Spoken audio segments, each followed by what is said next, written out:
오늘 나눌 말씀은 레위기 18장 1절에서 5절의 말씀입니다. 레위기 18장 1절에서 5절 말씀 우리 함께 봅니다. 레위기 18장 1절에서 5절입니다. 우리 한 목소리로 읽겠습니다. 여호와께서 모세에게 말씀하여 이르시되 너는 이스라엘 자손에게 말하여 이르라. 나는 여호와 너희의 하나님이니라.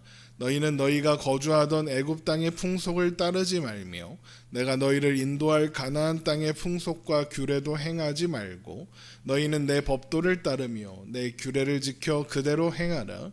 나는 너희의 하나님 여호와이니라. 너희는 내 규례와 법도를 지키라. 사람이 이를 행하면 그로 말미암아 살리라. 나는 여호와이니라. 아멘. 레위기 18장에는 근친상간, 간음, 또 동성애, 수간 같은 것을 금지하는 규례가 기록되어 있습니다. 하나님께서 이런 것들을 금지하시는 이유는 이런 성적인 행위들이 과거 이스라엘 백성들이 살았던 애굽과 또 앞으로 살아가야 할 가나안 지역의 풍습과 관계가 있기 때문에 그렇습니다. 그래서 레위기 18장은 이런 말씀으로 시작되는 거죠. 레위기 18장 3절입니다. 너희는 너희가 거주하던 애굽 땅의 풍속을 따르지 말며 내가 너희를 인도할 가나안 땅의 풍속과 규례도 행하지 말고입니다. 그런데 하나님은 이스라엘 백성들에게 이 모든 것을 명령하시는 이유를 이렇게 말씀하십니다. 나는 여호와 너희의 하나님이기 때문이다 라고 말이죠. 레위기 18장 2절부터 봅니다.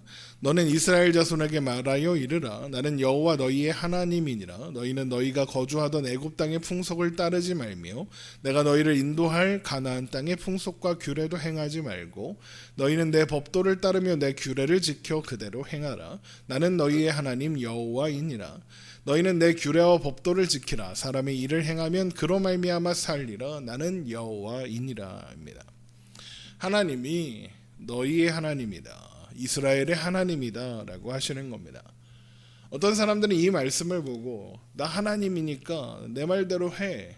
쉽게 말하면 까라면 까. 뭐 이런 식으로 이해하기도 하는데 이 말씀은 그런 의미가 아닙니다. 하나님 말씀이니까 무조건 순종해. 순종 안 하면 다 심판할 거야. 이런 말씀이 아니라는 겁니다. 먼저 나는 여호와 너희의 하나님이다 라는 이 표현은 아브라함과 이삭과 야곱에게 하나님의 언약을 확증하실 때 사용하셨던 표현입니다. 아브라함과 이삭과 야곱은 모두 하나님께서 그들의 하나님이 되겠다라는 약속을 받은 사람들이죠. 그리고 이스라엘 모든 백성들은 바로 이 약속 안에서 태어난 사람들입니다. 그래서 이 약속으로 말미암아 하나님은 이스라엘을 애굽에서 구원하신 겁니다. 그래서 출애굽기 2장에 그 말씀이 있는 거죠. 하나님이 먼저 기억하사 아브라함과 이삭과 야곱에게 하신 약속을 기억하사 그들을 구원하셨다라고 말이죠. 그래서 나는 너희의 하나님이다 라는 하나님의 말씀은 그분의 백성들에게 헌신적이고 친밀한 관계 속에서 말씀하고자 하실 때 사용하시는 표현입니다.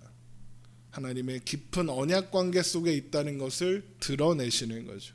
하나님은 아브라함과 이삭과 야곱에게 약속하신 대로 이스라엘 백성들을 번성하게 하셨고 애굽에서 그들을 구원하셨습니다. 그래서 그들은 그들의 하나님이 되셨습니다.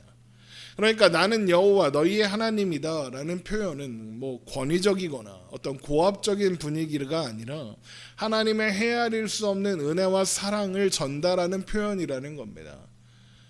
너희들이 하는 짓과는 상관없이 내가 너희의 하나님이기 때문에 마치 맨날 부모님 속썩이는 자식한테 내가 네 부모라서 내가 네 엄마라서 내가 네 아빠라서 내가 너를 포기할 수 없다라고 말하는 것처럼 하나님은 그렇게 말씀하시는 겁니다. 하나님은 신실하시고 또 선하신 하나님이십니다. 나는 여호와 너희의 하나님이라는 표현은 권위로서 이스라엘 백성들을 복종시키고 짓누리려는 것이 아니라 그들에게 자격 없이 베풀어진 놀라운 은혜, 감당할 수 없는 그 은혜를 기억하게 하시려는, 그래서 그들에게 소망을 주시려는 이름인 겁니다. 하나님께서 지금 애굽 땅의 풍속과 가나안 땅의 풍속과 규례를 따르지 말라고 하면서 나는 너희의 여호와 하나님이다 라는 표현을 사용하시는 이유는 하나님께서 당신의 백성들을 위해 행하신 그 크신 일들과 언약을 통해 이루어진 하나님과 백성들 사이의 관계, 나는 그들의 하나님이 되고 그들은 내 백성이 된 그 관계, 친밀하고 긴밀하며 구속력이 있는 그 관계를 기억하게 하시려는 겁니다. 그래서 하나님께서 주신 이 말씀은 하기 싫은 사람에게 억지로 굴종시키고 억지로 부과시켜서 마지못해 복종하게 하시려는 법이 아니라 오히려 더 충만하고 온전하고 행복한 삶을 살 수 있는 길로서 주어지는 선물이다 그러는 겁니다. 하나님의 백성들은 하나님 안에 있을 때에만 행복할 수 있고 온전한 평안을 누릴 수 있습니다. 이스라엘 백성들은 이것을 잊지 말아야 하는 겁니다. 그러므로 그들이 거주했던 애굽 땅, 또 이제 하나님께서 그들을 인도하여 데리고 가실 가나안 땅의 그 풍속과 규례를 따르지 않고 오직 하나님의 말씀과 규례를 따라 살아야 합니다. 왜요? 하나님이 그들의 하나님 여호와이시기 때문입니다. 그러면서 이어지는 말씀이 근친상간, 간음, 동성애, 수간 이런 어떤 성적인 문제인 것으로 보아서 이것은 애굽과 가나안에서 이제 다루게 되는 그 성적인 풍습들이 있었다는 의미입니다. 예를 들면 이런 겁니다. 애굽은 그러니까 파라오가 왕입니다. 그런데 그 왕권은 왕위 계승 서열을 가진 여성을 통해 이어졌습니다. 그래서 파라오의 왕비가 죽으면 그 다음 왕위 계승 서열을 가진 여인의 남편이 파라오가 되는 겁니다. 그러니까 그래서 파라오들이 아내가 죽으면 왕권을 잃는 거 아닙니까? 그럼 어떻게 해야 하겠습니까? 왕권을 지키려면 어떤 사람한테 물어봤더니 아내를 열심히 운동시켜서 건강하게 오래 살게 하면 된다 뭐 이런 얘기 하던데 아주 손쉬운 방법이 있습니다. 왕위 계승 서열에 있는 사람이 죽어도 내 왕권이 유지될 수 있는 방법, 왕위 계승 서열을 가진 여인의 남편이 되는 겁니다. 왕위 계승 서열을 가진 모든 여인과 결혼하는 거죠. 왕비의 자매들, 또 왕비가 낳은 딸, 자기 딸들과 결혼하는 겁니다. 심지어 파라오가 죽으면 그 다음 파라오가 될 사람은 왕위 계승 서열을 가진 사람이 어머니라면 어머니, 할머니하고도 결혼을 했습니다. 이런 풍습은 파라오를 신의 아들, 곧 신 그 자체라고 생각했기 때문에 생겨난 풍습입니다. 이런 근친상간의 풍습은 처음에는 애굽 왕실에만 해당하는 풍습이었겠죠. 하지만 시간이 지나면서 애굽 일방 백성들에게도 퍼져갔을 것이고 애굽에서 근친혼과 근친상간은 당연한 문화가 되었던 겁니다. 그런 연장선 속에서 애굽의 신을 섬기는 제의 방법, 제사 방법 중에는 애굽의 신을 모시는 여사제와의 윤관을 하는 것도 포함되어 있습니다. 심지어 이집트의 신들이 동물 형상을 하고 있지 않습니까? 그래서 수간도 일삼았다고 합니다. 가나안에도 비슷한 풍습이 있었습니다. 심지어 가나안에서는 동성애와 수간이 땅의 풍요와 다산을 기원하는 의식의 중요한 요소였다고 합니다. 결국 하나님께서 레위기 18장에서 기록된 애굽과 가나안의 성적인 풍습들을 금지하시면서 나는 여호와 너희의 하나님이다 라고 말씀하시는 것은 단순히 풍습을 따르지 말아라, 그들의 문화를 따르지 말라는 이야기가 아니라 이방신을 섬기지도 말아라 이겁니다. 너희는 이방신에게 풍요와 다산을 바라는 일을 하지 말아라 이러는 겁니다. 왜요? 너희를 살게 하는 건 이방신이 아니다라는 거죠. 나 너희의 하나님 여호와다. 이걸 잊지 말아야 한다.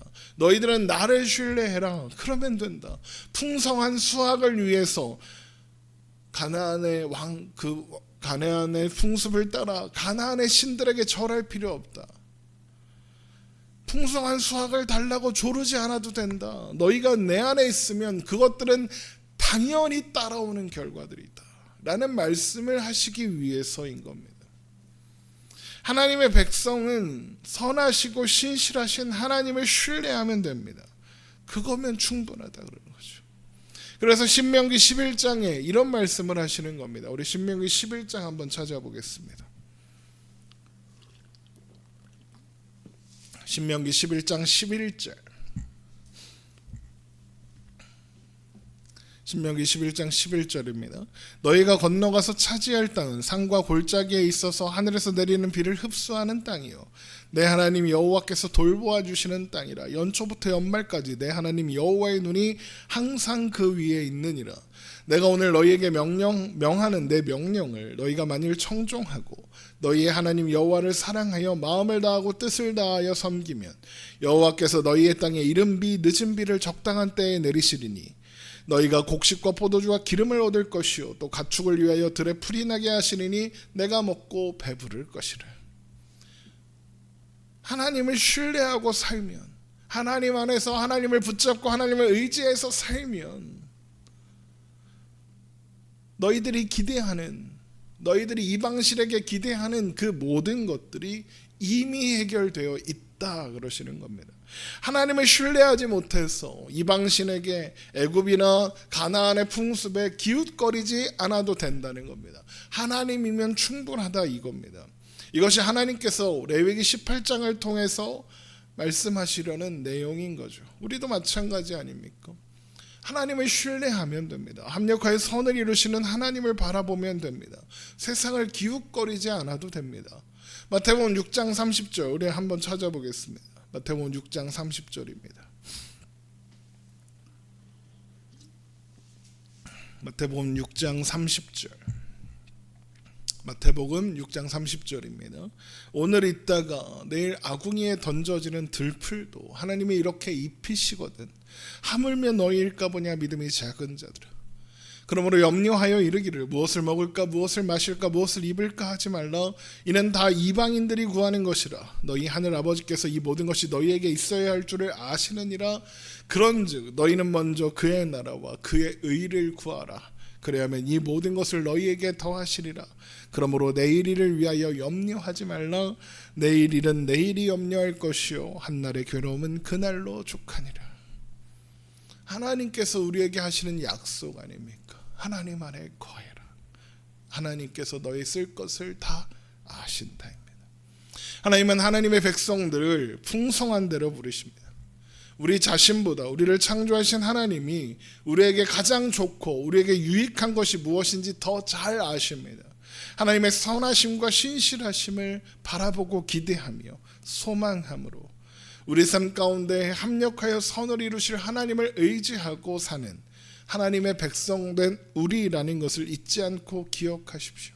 그래서 하나님 안에서 하나님을 바라보고 하나님을 의지하여 오늘을 살아가는 저와 여러분 되시기를 주님의 이름으로 축원합니다. 기도하겠습니다.